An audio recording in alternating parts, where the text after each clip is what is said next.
Mine eyes have seen the glory of the coming of the Lord. He is trampling out the vintage where the grapes of wrath. All right, let's get this show on the road. Very good, Len. Thank you. All right, Mark Bello is tonight's speaker. Mark is the president of the New Bedford Civil War Roundtable. Mark is a reenactor and a lecturer. He's the American Civil War living historian. Did you give yourself that name? Or? I don't know, did I?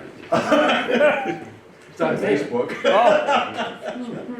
He portrays a Union Army Corps engineer at the rank of lieutenant, and he also plays in the 35th Virginia Cavalry, dismounted, Company B. Oh. And they haven't surrendered yet either. Probably never will. They haven't. No. They're still active. Seriously. Well, you're proof of that. You're in there as well. He's part of it. And the reason why Mark is such an aficionado of the Civil War is because of his dad over here, who is another wild man with the Civil War as well. Mark graduated from Bridgewater State University. I went there when it was a college, way before. He got his master's degree from Providence College, that's where I really went to school and graduated, believe it or not. Yep, I did. Tonight, Mark is speaking about Major John Deane of the 29th Massachusetts. He was a Medal of Honor recipient, and he was not too far from where you're living now in Berkeley, right? Mm-hmm. All right, without further ado, here's Mark.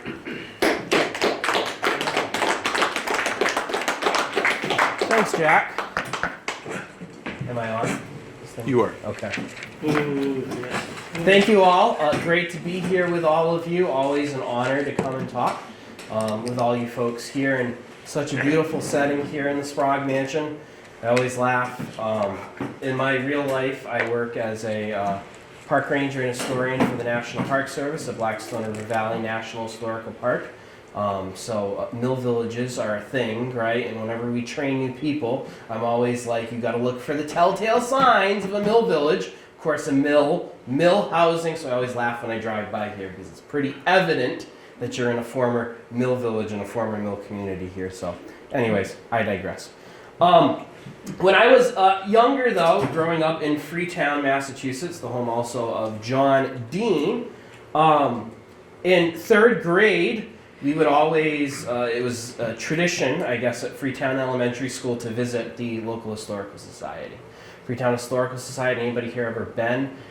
Dad, don't raise your hand. Anybody else? No? It's an amazing little historical society. It almost feels like a mini Sturbridge village. So I'm going to put in the pitch here for you. They have a blacksmith shop. They have one of the original churches in the town that they moved. They pretty much old buildings that were going to get torn down in the town. They jacked them up, they put them on a flatbed, and they delivered them to the site. So it's really kind of cool because it's a community in that sense of all of these historic buildings and a lot of really cool and awesome artifacts as well.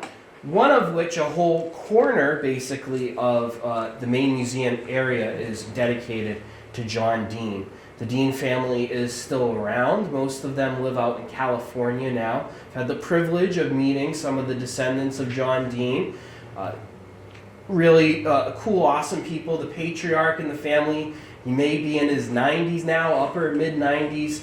Very passionate about the history of his family, of course. And over the years, they've donated much of the family's personal collections of John Deane to the Historical Society. So it's a great collection that they have of artifacts related to his life. And of course, one of the most poignant, important artifact that they have of Deane's is his Medal of Honor. So of course, as a little kid, interested already in the Civil War thanks to watching Gettysburg for the first time at the age of 3. Probably not the best parenting decision, but a decision which set me on a course to be a historian.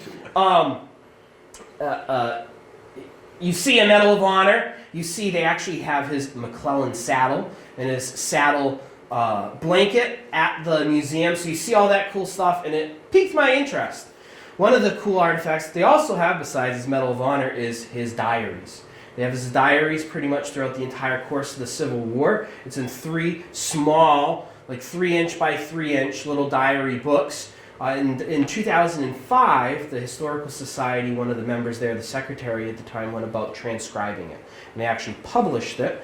You can only buy it at the Freetown Historical Society, so don't go on Amazon looking for it. But you can actually purchase a copy of his published diaries, which is really kind of neat. So, of course, a young kid interested in it, when they published it, we ended up buying it, and I'm reading through it, and I don't remember when this was, maybe it was middle school or high school, and I'm reading through it, and it is perhaps one of the more dry documents that you'll ever read related to the Civil War. I'm waiting for this, like, wonderful, you watch the Ken Burns Civil War series, and you hear or you read Rhode Island's own Rhodes, Elijah Hunt Rhodes, right? And you read these beautiful prose in some of these diaries from some of these soldiers telling these great and awesome tales of the Civil War. You don't get that from John Deane. So I was like, this kind of is a little boring, right? I'm like, I don't know. Do I want to read this whole thing? Kind of put it aside. Didn't touch the book for years. We've, over the past few years, have really more before COVID now rather than after COVID, but became pretty involved with the Historical Society. Done several talks there about John Deane, helping them with some of the Deane materials there. And I decided, you know what, let's go back and give his memoirs another try. And I think the fascinating thing about Deane's story is you're not going to get fluff. You're not going to get these beautiful prose about heroism. You, in many ways, get the hard, very real truth of the Civil War. One of the things he would do every single day was record what the weather was. Something that he obsessed over, literally every single day of the war. If you're an environmental historian and you want to know about what the weather was like during the Petersburg campaign on June 29th, do I have the book for you to read, right? But he also gives little tidbits along the way.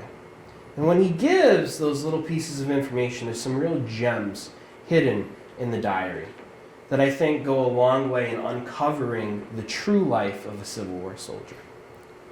So, with that being said, who is John Deane?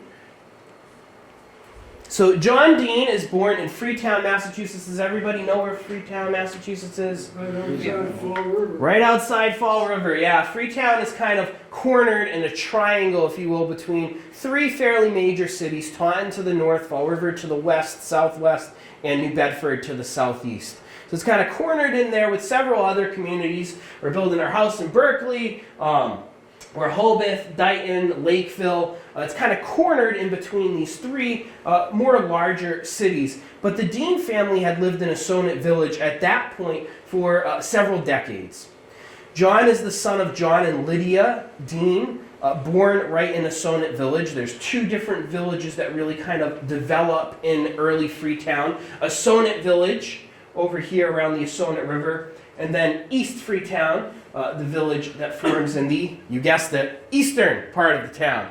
So there's 2 different villages. Deane is going to grow up in Assonet Village to the western end of the town. He is from a family which has military service. His grandfather, Thomas Andros, is a Revolutionary War soldier during the War for Independence. So he's descended, does have a lineage, if you will, of service. For a child of his time, he was fairly well educated. He went to Water Street School, the Assonet Academy, Myricksville Academy, and the Foxborough English and Classical School, all before he was at the age of about 18. So he has attended several, those first ones are local schoolhouses. He's going to attend several of those local schoolhouses. Eventually, his more, not a secondary education, but more along the lines of that he will get at the Foxborough English and Classical School. So he'll travel up to Foxborough, Massachusetts, and be educated there. He's being trained to be a teacher. At the age of 19, in nearby Berkeley, Massachusetts, he's going to receive his first teaching position. Bear in mind, he's born on January 8th of 1840, so in 1859, that's when he's going to start his teaching gig over in Berkeley. He will teach there for about 2 years, and then he's going to move over to the South District School in Assonet Village. So he'll be teaching in Assonet itself when the Civil War breaks out. So he is a teacher by trade. Maybe that has something to do with his very scientific calculations of the weather. I can do that for you. That would be great, Don. Thank you. On April 19th, on April 12th, 1861, John Deane is going to record in his diary, pleasant, cloudy. Did I mention you like to keep track of the weather? Pleasant and cloudy that day, at least in Freetown, Massachusetts. Went to FR, Fall River, with potatoes. Fort Sumter fired upon. Pretty, no fluff there, right? This life-changing event, literally, for him and many others living in the community. Literally a life-changing event for many living in the United States. Started on April 12th, and all he says is, Fort Sumter fired on. In an incredibly nonchalant way, Deane recorded what would be a life-changing event for him and thousands of other young men living in the area. War was now inevitable, and both sides called for troops. Deane, in addition to being a school teacher, also volunteered in the local militia. Not all that uncommon to his ancestors' story some decades before during the American Revolution. In the build-up to the American Civil War, many of these local militia units started to get back up and running. They're kind of quasi-military fraternal organizations. They're still ranked. They drill a few times a year. It's not really a formal military organization. That is until they're really needed in 1861 in the spring, when President Lincoln activates 75,000 of these troops for 3 months of service. Deane and others are in a company which will become part of the 3rd Massachusetts Volunteer Militia. They call themselves the Assonet Light Infantry. They're Company G in the 3rd Regiment of the Massachusetts Militia. They're being called up. Perhaps you've heard this. I'm sure many in the room are familiar with the idea of the Minutemen of 61. He is one of those Minutemen of 61 called up to service. They make their way up to Boston, where they're mustered into service, and then down to the Virginia Peninsula.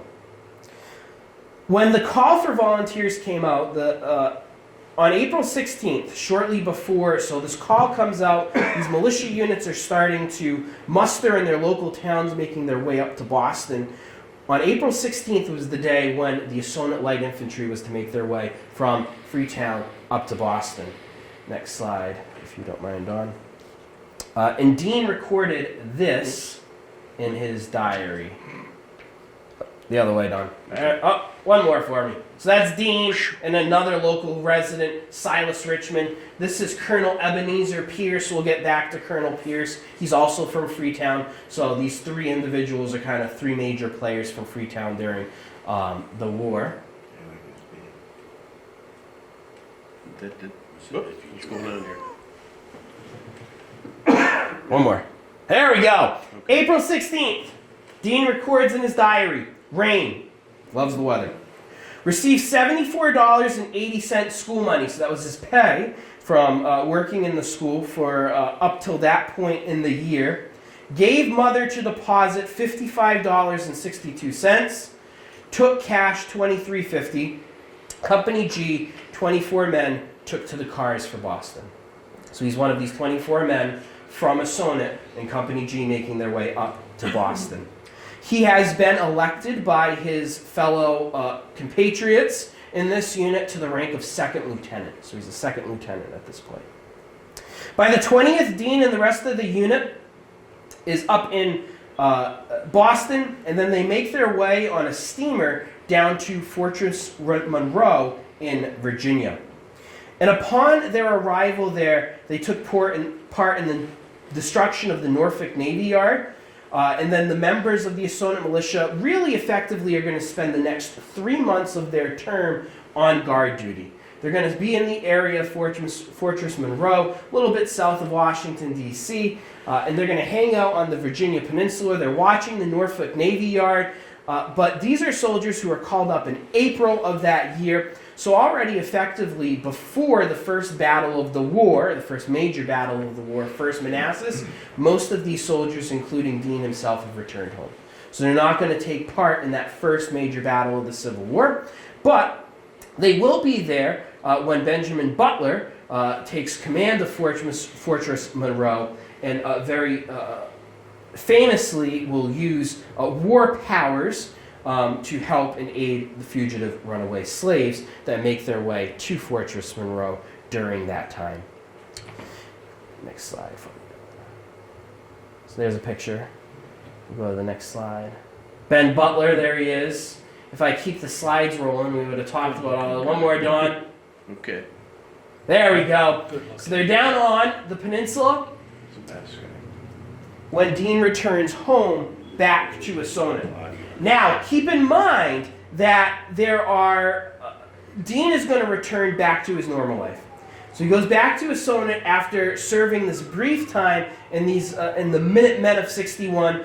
He writes of how he loved to sail in the Assonet River and out into the Assonet Bay. He loves sailing. He writes about how he's going to go sailing. He's really going about his daily tasks. He goes back to teaching. And throughout the winter of 61 into early 1862, he's just going to be teaching and living his life as though it's pretty normal. Bear in mind, though, that many of his compatriots in the 3rd and the 4th Massachusetts did not just return back to life. Some of them chose to re-enlist in the Army after their 3 months of service was up. And the remnants of the 3rd and the 4th Massachusetts get consolidated into a new regiment, the 29th Massachusetts.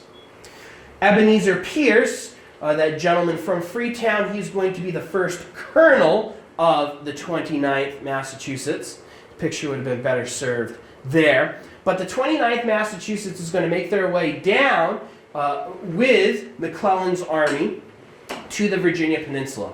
And they are going to participate in the Peninsula Campaign towards Richmond. Bear in mind, as this is happening in early 1862, Deane is still at home in Freetown. Several interesting events will happen to the unit during this period of time. One of them is that Colonel Pierce, he's an interesting figure. He may or may not have had a drinking problem. And that's saying something for 1862. You know, you really had to have a problem to be accused of having a drinking problem. And the unit, where Deane is not present, is off to a rocky start with the Peninsula Campaign. Pierce gets accused of drunkenness on duty. He gets court-martialed. He gets found guilty in the court-martial, which, again, is saying something. His superior, though, is kind of a fan of him, and he is going to end up reinstating Pierce back into the ranks. Even though he's been found guilty, the superior officer in this case is going to nullify those findings and is going to keep Ebenezer Pierce in charge of the 29th Massachusetts. It's Brigadier General John Wool, who was a friend of Ebenezer Pierce, who is going to make that decision. On June 8th of 1862, in the midst of all this, the unit gets attached to the Irish Brigade. So the 29th Massachusetts is going to get connected to the very famous Irish Brigade. This is perhaps one of the bigger ironies of the Civil War. These truly Yankee stock Massachusetts boys with no drop of Irish blood in them are going to be paired up with those famous units of the Irish Brigade. That's going to cause some confrontation, as we'll see in a little bit, but it's a very odd combination. One describes it as the aristocratic 29th thrown in with 3 regiments of New York Irishmen. How odd this is, end quote.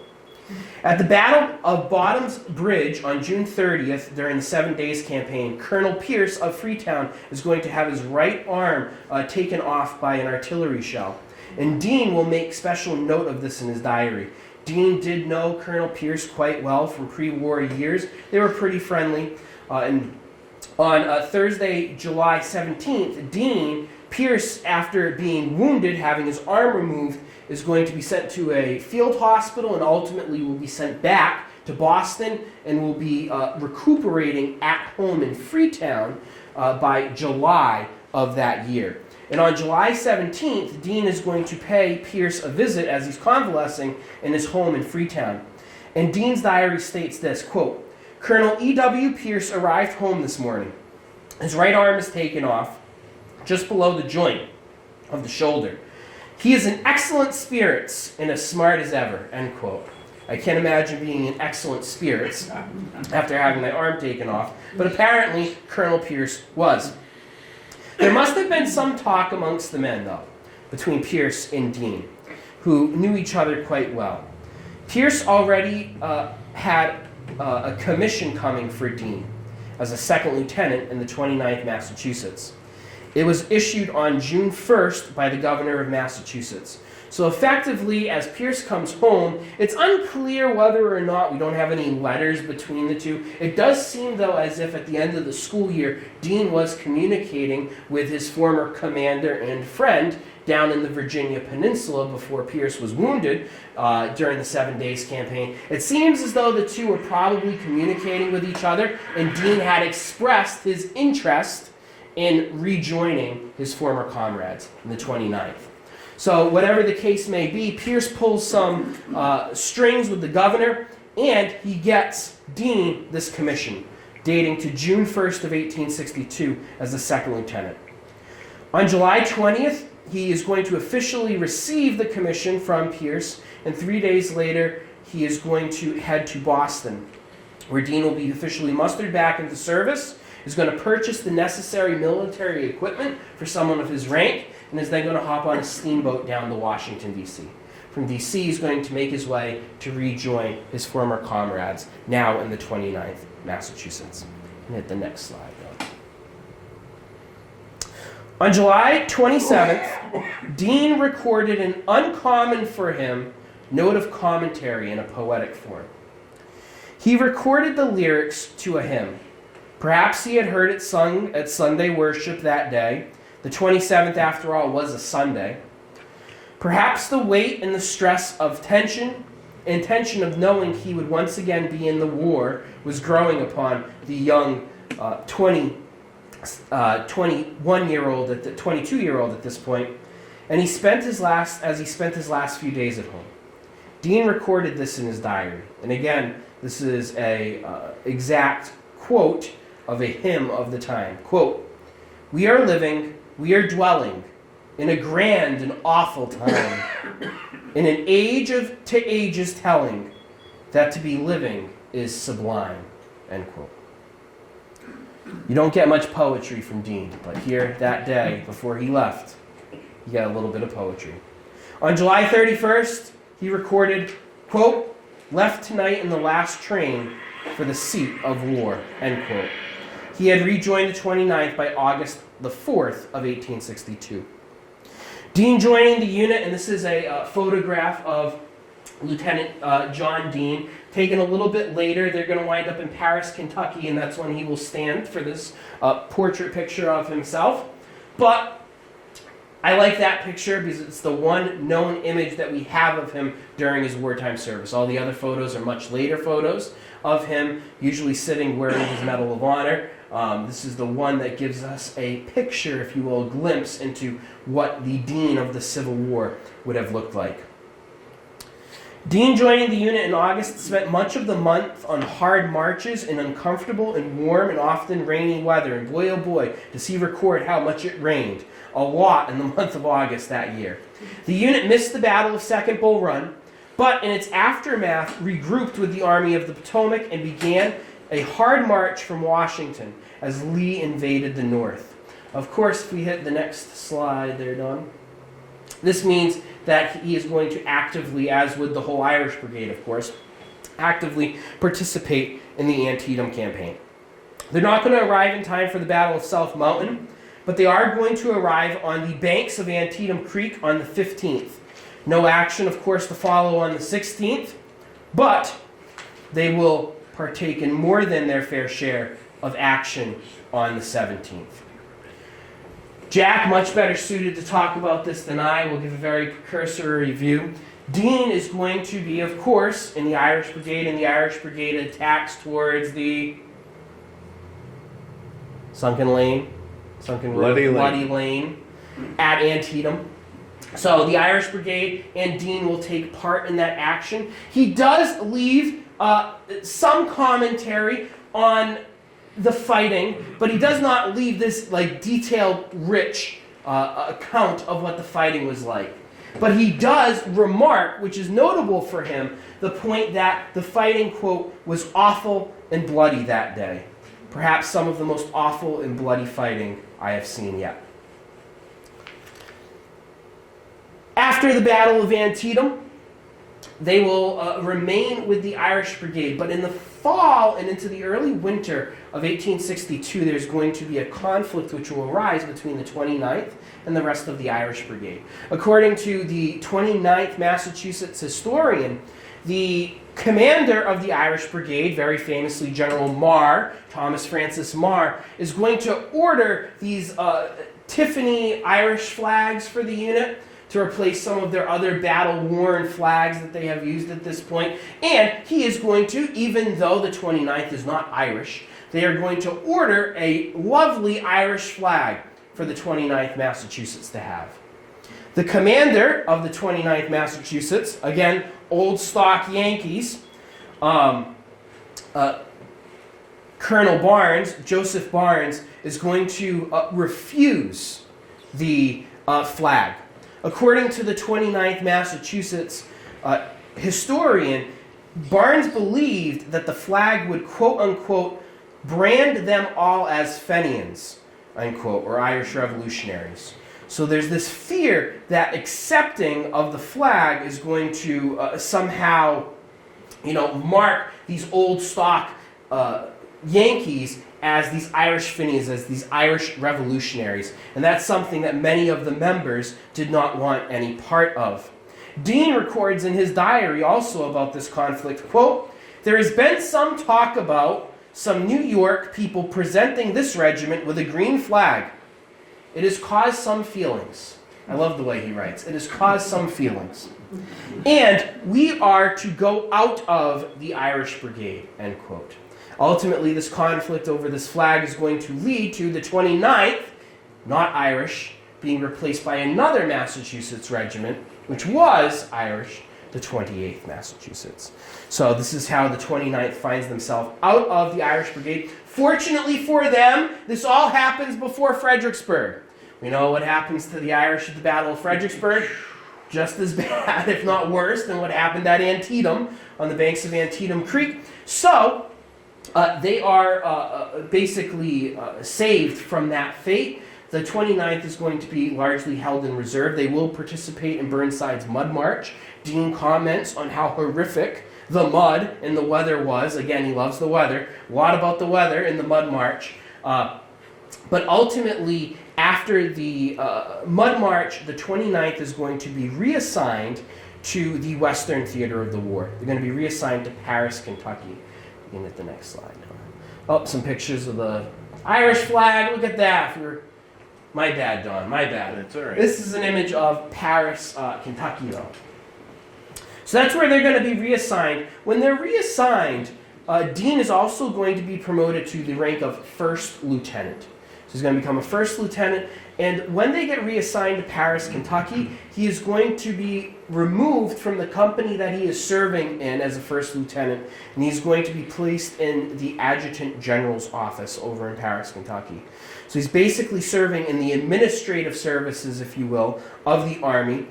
He is becoming, in many ways, a hack bureaucrat, a paper pusher, but it is a job well suited for John Deane. He's very good at this type of work, the former teacher, the former educator, and he really excels in the work. If you hit the next slide, Don, we have a picture of some of his work. So this is actually at the Freetown Historical Society.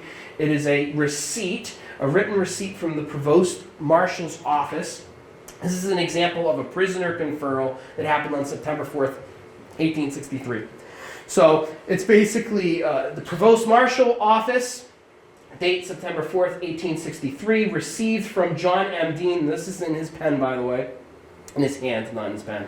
First Lieutenant, 29th Mass Infantry, prisoners, and then signed by the provost, signed by the provost marshal, and then the clerk for the provost marshal. So to give you an idea, right, of what the type of work that he's doing these kind of things: prisoner transfers, administrative tasks within the army. You can hit the next slide for me, Don. Thank you.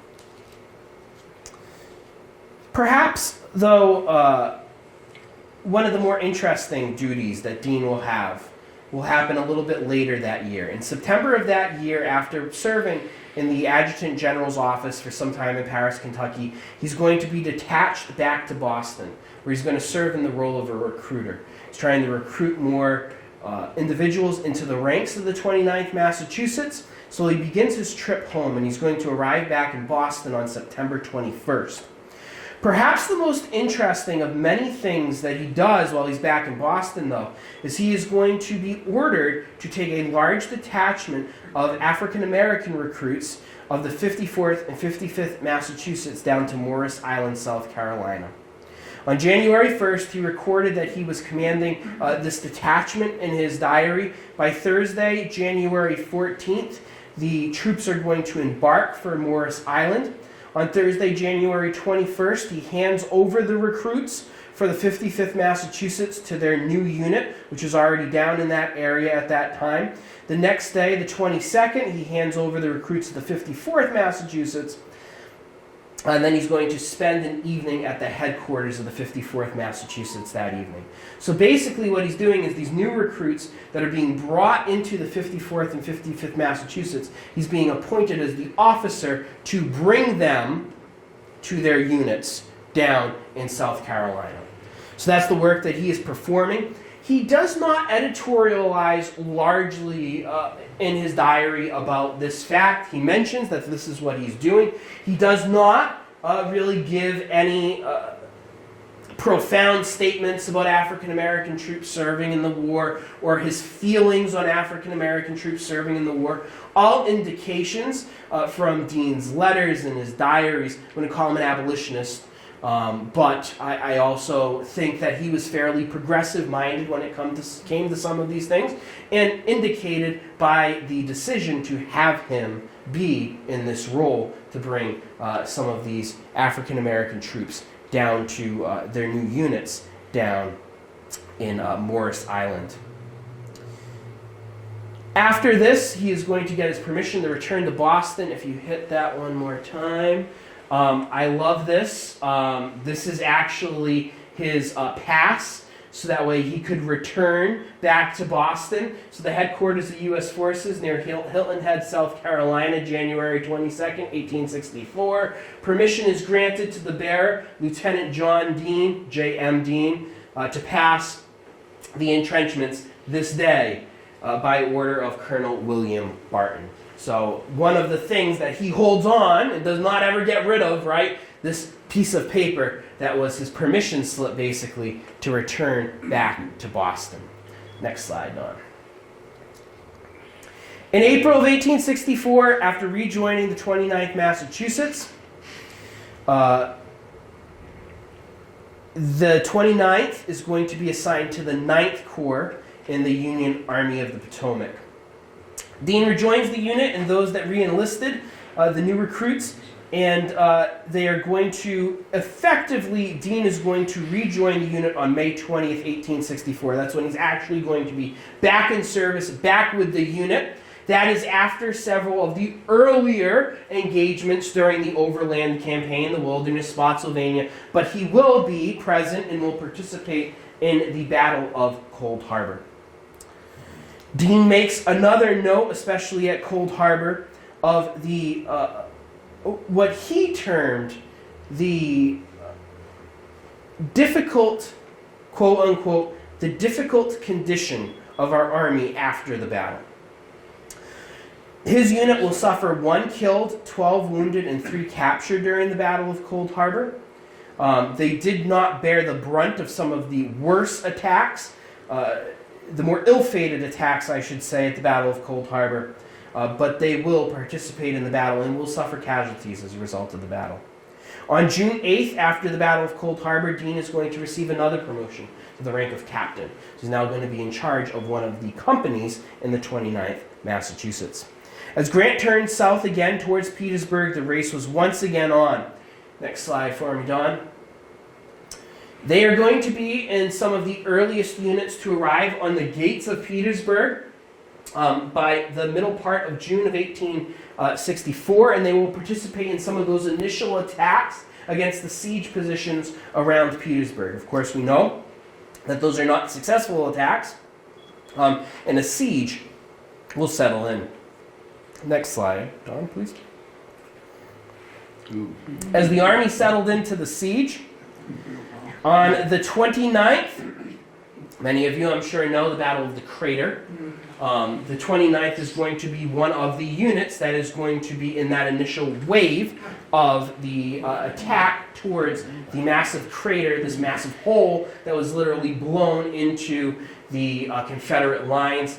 The Pennsylvania coal miners digging that trench underneath, igniting a massive amount of black powder, blowing up this huge gaping hole. As many of you I'm sure are aware, Ambrose Burnside, 9th Corps commander, the serving under General Ambrose Burnside, has trained some of the USCTs, the United States Colored Troops, to be in that initial brunt of the attack. They've trained them to charge around the hole and to then exploit the gap that is in the line. At the last minute, up and ups in the Army, Grant and Meade are going to pull the USCTs from that initial position, fearing what that would look like politically should it become a massacre. They are going to subsequently, Burnside is going to allow his subordinate commanders to draw straws. The worst guy to draw the straw draws the straw, and what ensues is a very unfortunate event. Something that could have been quite successful turns into this massive loss, and Deane participates in it. Again, not much detail about this. He says that there was a big explosion before the sun's rise, and then we charged forward. We failed. End quote. Simply, we failed. No fluff here. Just straight facts. We failed. For the remainder of the campaign, things remained relatively quiet, as all settled down into a siege. Laborious, tedious, and dangerous. January 31st, to give you an idea of some of the Deane's feeling on all of this siege as it's happening. Quote, January 31st, 1865, a smart shelling this PM. A piece of mortar shell struck very near my foot. End quote. Ultimately, though, this siege will need to break at some point. Robert E. Lee is going to make a decision by the spring, by March, early March of 1865, that he's going to attempt a breakthrough. He's going to try to break through these siege lines and attempt to break out and break this siege. Don, next slide for me. And this will lead, of course, to the Battle of Fort Stedman. An artist's depiction of the fighting in and around Fort Stedman. Don, if you hit the next slide, I think we have a map here. Great. So, Confederate siege positions, Confederate siege line. The idea here, John B. Gordon is going to be tasked with steamrolling basically a hole. He's going to be given forces, and they're going to try to drive a hole through the Union line at a point specifically in and around an earthen fort called Fort Stedman. I'll never forget the first time I visited Petersburg as a young kid and was expecting to see a brick and mortar fort and saw a bunch of trenches in the ground, and how surprised I was, right? But these are trench lines. These are earthen works that are built up. It's not a fort like a brick and mortar fort at all. But there are several other positions around Fort Stedman, including Fort Haskell, and where the 29th Massachusetts was in line, Battery 11. You can still visit Battery 11 in Fort Haskell at Petersburg National Battlefield down in Virginia. It's still there. That is where the 29th is initially positioned on the morning of March 25th. And then all heck will break loose. On March 25th, before dawn on March 25th, Confederate troops achieved complete surprise and easily occupied Fort Stedman, entering the rear sally ports almost unchallenged. Major Charles T. Richardson, then in command of the 29th Massachusetts, hearing some light gunfire, ordered the 29th to fall in. No general alarm had been raised when this happened, but Richardson felt certain that an attack was underway. Within minutes, approximately 500 Confederates, a small part of the overall offensive, is going to sweep into Battery 11. And the 29th is going to hold their ground as best as they can, but with Confederates literally now sweeping in on both sides of their regiment, they are going to be forced to relinquish their position in Battery 11. Among the 29th's casualties in this engagement is Sergeant Calvin F. Harlow, who, finding himself surrounded by Confederates, refused to surrender. He and the Confederate officer demanding his surrender shot each other simultaneously, according to a first-person account. Poet Walt Whitman, learning of Harlow's story, wrote about this story in his book Specimen of Days. So, close connection there to a Walt Whitman piece and a member of the 29th. That was a slight aside.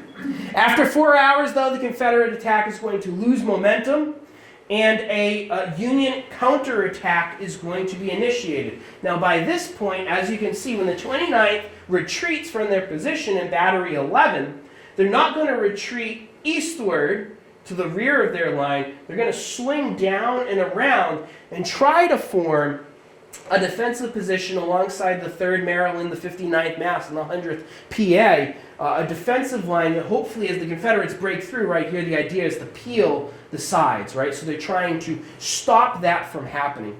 Well, in the midst of all of this firefight and everything that's happening, there are some Confederates which have got into Fort Haskell.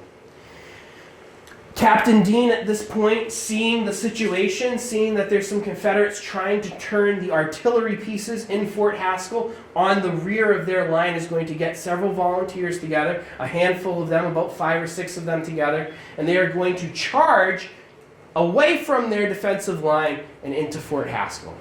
And there, Deane and his volunteers are going to operate one of the artillery pieces. They're going to eject the Confederates that had got into Fort Haskell, and they're going to operate the artillery piece, one of the artillery pieces, in Fort Haskell for the remainder of the fight.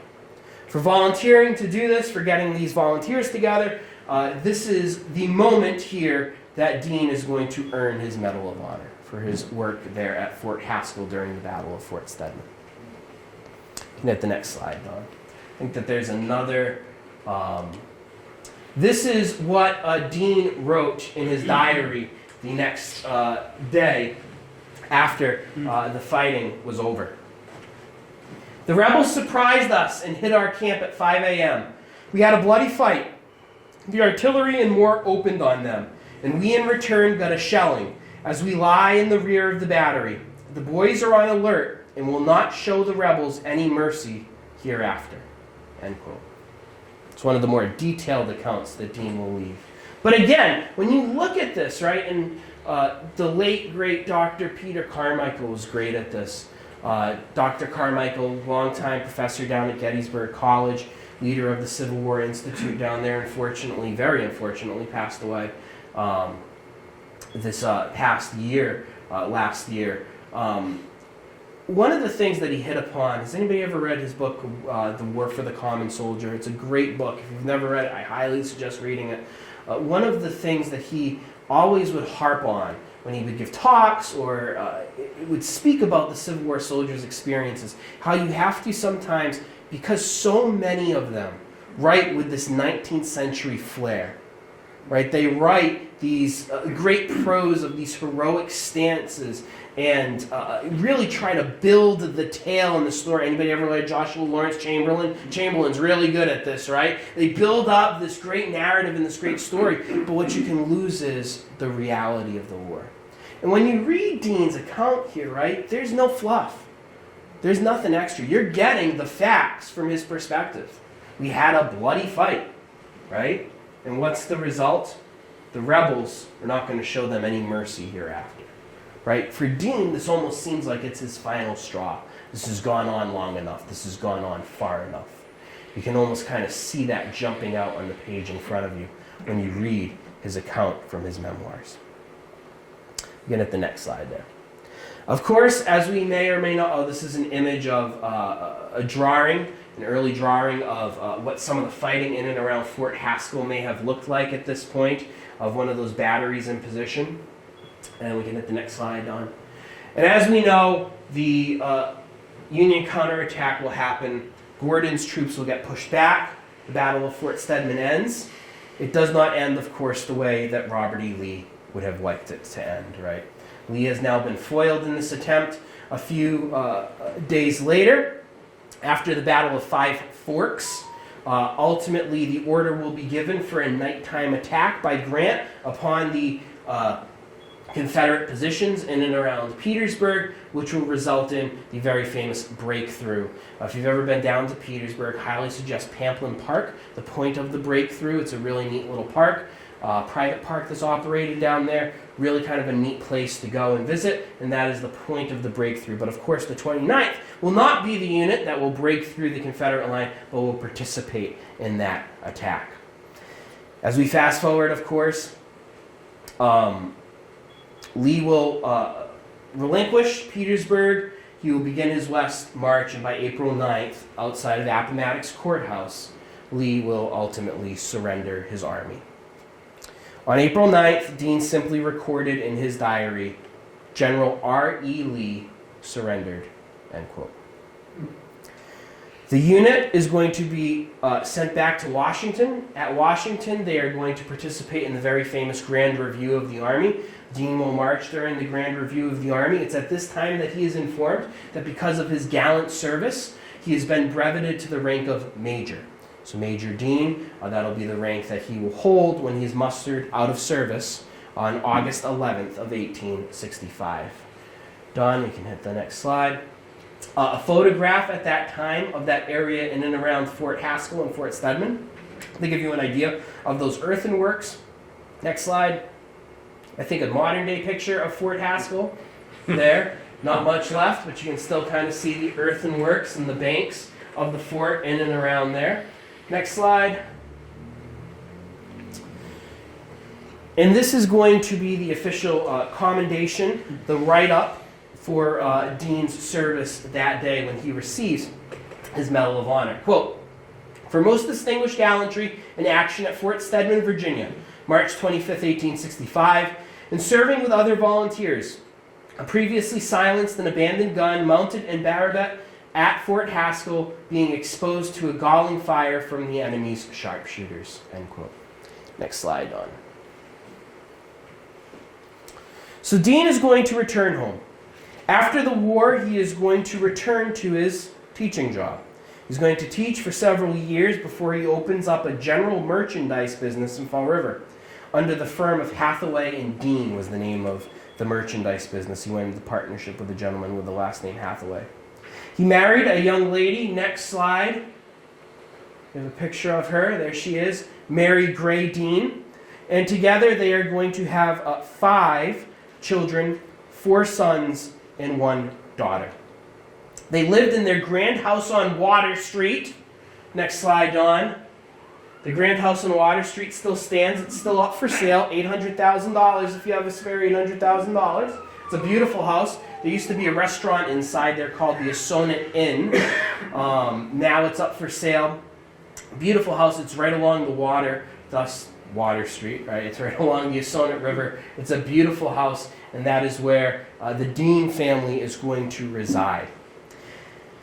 In a letter dated March 8th of 1895, Colonel W.F. Ainsworth is going to finally inform Deane that he has been awarded the Medal of Honor. So he does not receive it initially. He's not going to receive it until 1895. He will be alive when that will be sent to him. And that image, if you go back a few slides there, I think is the one where he is wearing his medal.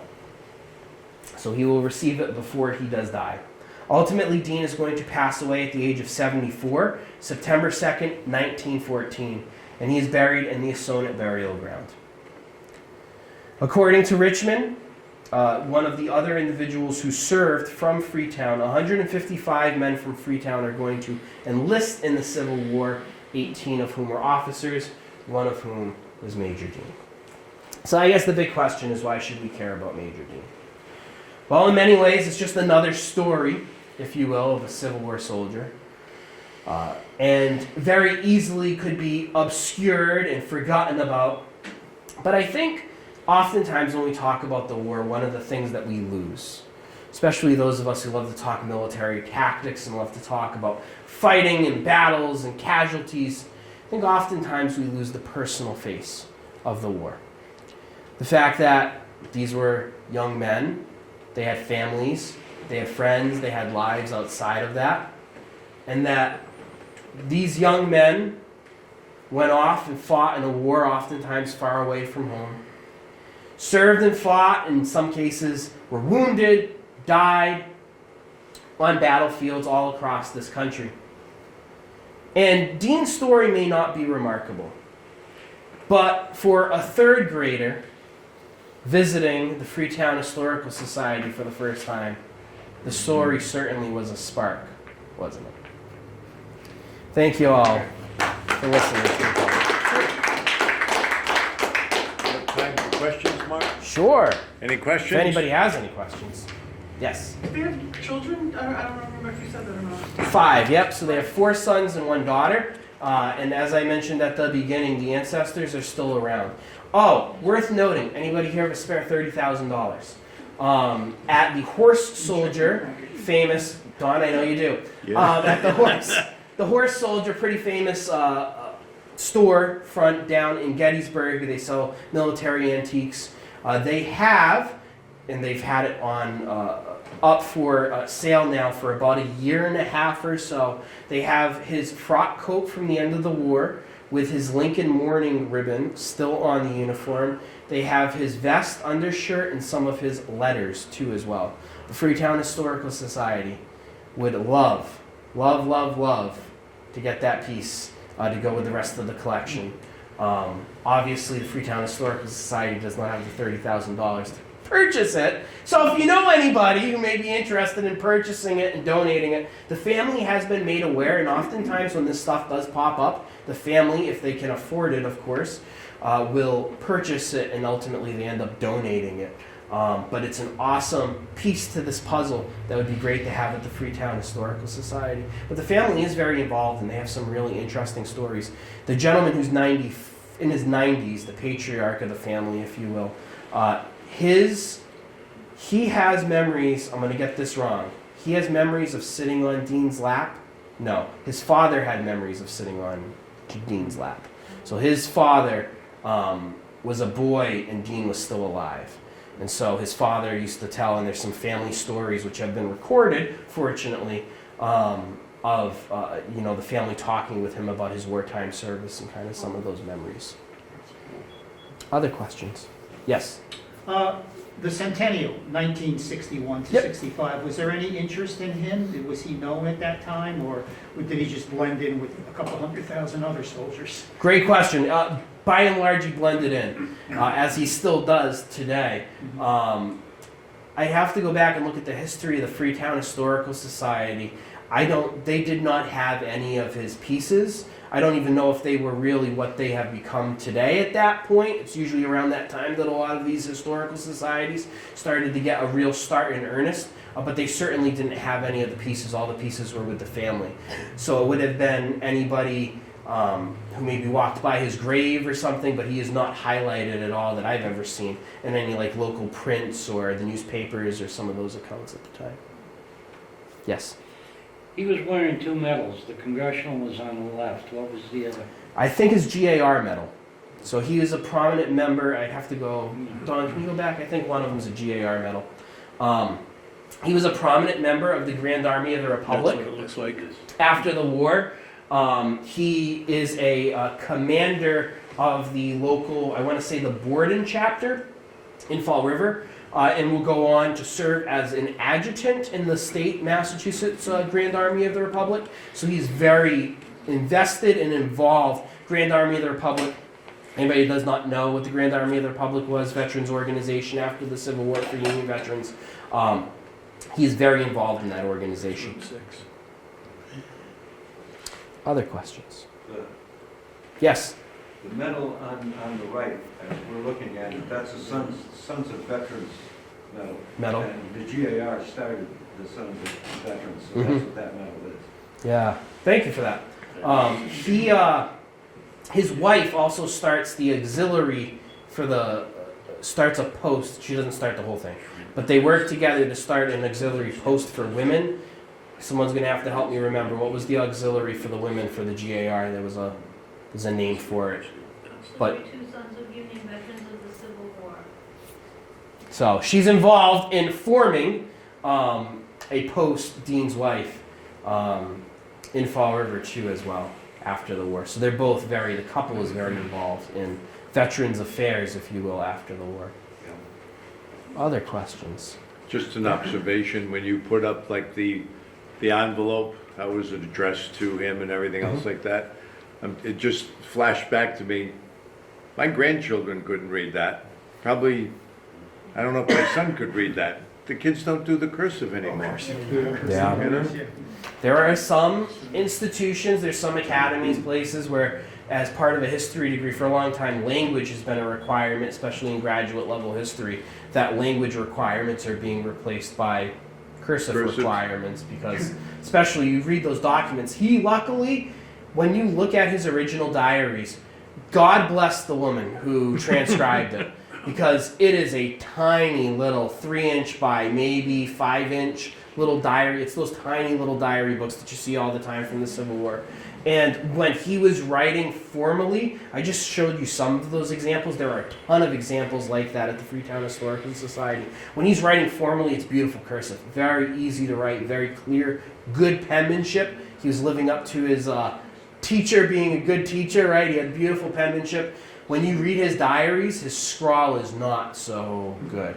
And of course, right, he was bringing this around with him. So there's several pages where there's big stains. If you read the transcriptions, there are certain places, and I've actually tried to look at parts of the original diaries too, where she couldn't figure out what he was saying, and some of it's almost illegible. So there is some of it that is lost over time from stains and just wear and tear over time, right? But it's amazing that they're still there. Another really fascinating piece that they have at the Historical Society, if you ever visit, is during the Battle of Fort Stedman, he is going to capture a Confederate officer, and the Confederate officer is going to hand over his Colt revolver. So they actually have that revolver on display as well. So it's really a neat piece to see that as well. So there's some really, really cool stuff related to him there. And in many ways, right, it's a shame that more is not known about him. But on the other hand, right, he's one of thousands who have a very similar story, right? I think his story is a great example, and we can learn a lot from his writings because of how plain and simple he told it. He's not trying to sell you anything. He's not trying to tell you that he's the most heroic. In a lot of these circumstances, he's giving you a very real depiction of what the war was like. The open house, these people might... Yeah, so in September every year, it's a good point, usually the second Saturday of September, they have a big open house. They're usually open on Mondays, like all historical societies, they have weird hours. They're usually Mondays 10 to 2, which if you're retired, that may work for you. Doesn't usually work for me. I learned they used to be 10 to 3. And in the midst of, my wife and I were building a house, and so most of my life is in boxes right now, including books. All of my books are kind of like stacked away in these very janky bookshelves. And I wanted to look something up to check on something in the diary, in the transcript of the diary, for this presentation, and I just couldn't find it. So I was like, I'm going to drive over to the Historical Society and I'm going to go look at it. And on Monday I went down there, and I went down there at 2:50 thinking that they were open until 3, and they were closed at 2. So regardless, we didn't get that little tidbit that I wanted to look back up, but that's okay. But they do have, where was I going with that? They have an open house, thank you, every September on the second Saturday, where they have all the outbuildings open and stuff. It's a really cool program. It's totally free. You can walk through the museum, you can walk through all the outbuildings. They usually have reenactors and other people there too. They have people selling stuff, vendors and stuff like that. So thank you all for coming out and for listening to me.